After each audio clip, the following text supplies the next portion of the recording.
Hello, and a very warm welcome to you all. I first became interested in my family history when I was a teenager. I was clearing out a cupboard and came across a piece of yellow paper bound with frayed red ribbon.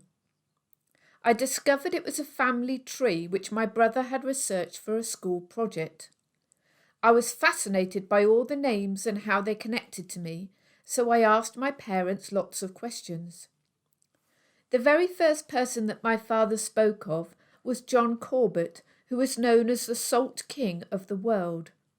Mention the word king to a teenager and you have captured their interest, and I was no exception.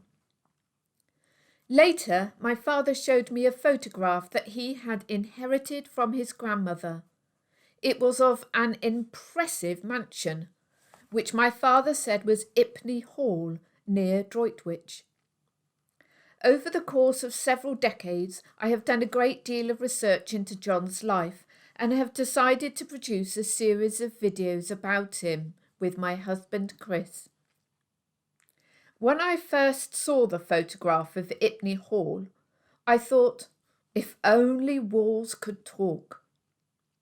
Since John Corbett had many homes, these videos will focus on them as we journey through his life.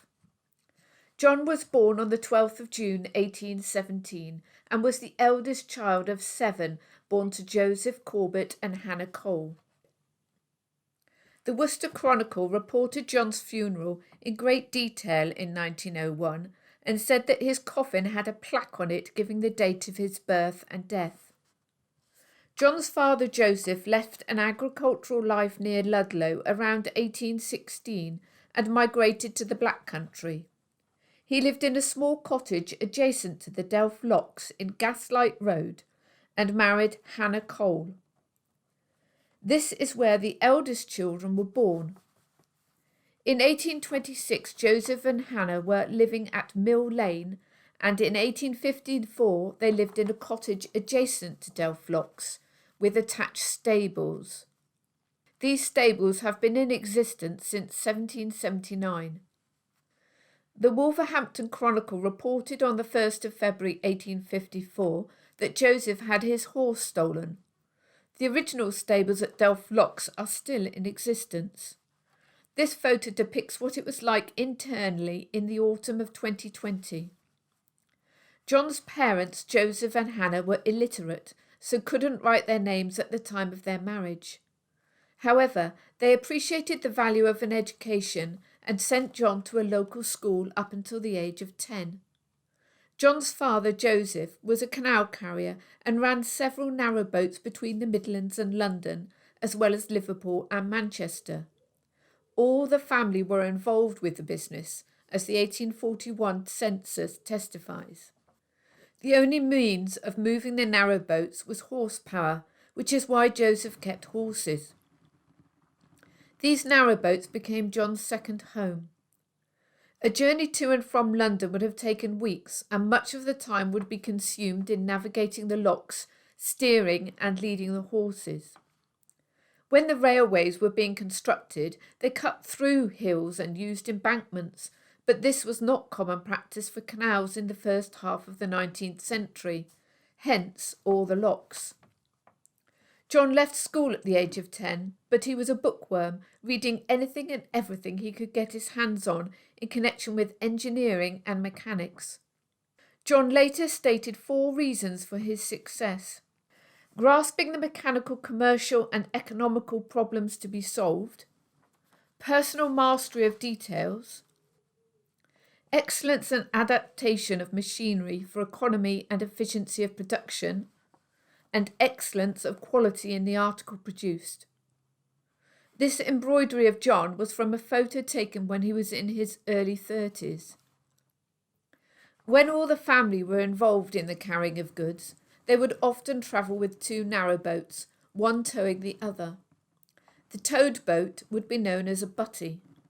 This gave 2 cabins for living accommodation and meant they could take double the cargo. It was not unusual for them to work for 17 hours at a stretch. The quicker they delivered their loads to London, the more money they would receive. The cabins were minute, so everything had to be well organised. These drawings offer a glimpse of the cramped conditions. Narrow boats would have been very hot in summer and freezing in the winter. The canal carriers had traditional clothing. For the women and girls, distinctive large frilly bonnets were worn with aprons, and the men wore caps and waistcoats. The women also made the cabin spaces as cheerful as possible with art and craft. In addition to painting the metal utensils, they also decorated the cupboards. The images would often be stylized roses and scenes such as castles. The women also crocheted lace curtains, bright blankets and shawls, as well as decorating plates. Pierced plates were known as ribbon plates. Every boat would also have 1 or 2 gallon carriers for fresh water, which were also decorated. Elaborate decoration was extended further by the owners of the boats, who used decorative signs to identify themselves. So Joseph's boats were called Corbett and Sons at Delph Wharf. The 3 major commodities that Joseph and the family would have been transporting were iron ore, coal and salt. In 1841, Joseph had obtained an account with the Oxford Canal Company.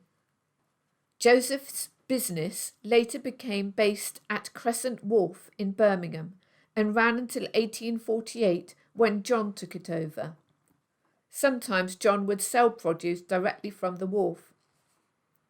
In addition to narrow boats that travelled long distances and had cabins, there were also wooden boats which just carried cargo. These were known as day boats and transported goods such as coal and iron locally. By the age of 14, John had already skippered one of his father's boats to London and eventually became a partner in his father's canal business with his brother Joseph. They now had many boats and were known as Corbett and Sons. These early beginnings and interest in the canals never left John. He went on to be the director of 4 major canal companies: the Grand Junction Canal, the Gloucester and Berkley Canal, the Worcester and Birmingham Canal, and the Sharpness Docks. He was also a commissioner of the River Severn Company. Between 1849 and 1852, while their business was extremely successful, John and Joseph sold their firm to the Grand Junction Canal Company. They recognised the increased competition from the railways, so sold at an opportune time. But John continued to stay actively involved with the canals, as the future videos will testify to. The next video is about John's meagre beginnings in humble accommodation and how his inquiring brain and engineering skills catapulted him into the salt trade. Please could I invite you to subscribe to my channel, to like and link to my videos, and to share your comments below. On Etsy and Facebook you will also find a variety of my embroideries. God bless you and thank you for listening. Until the next time.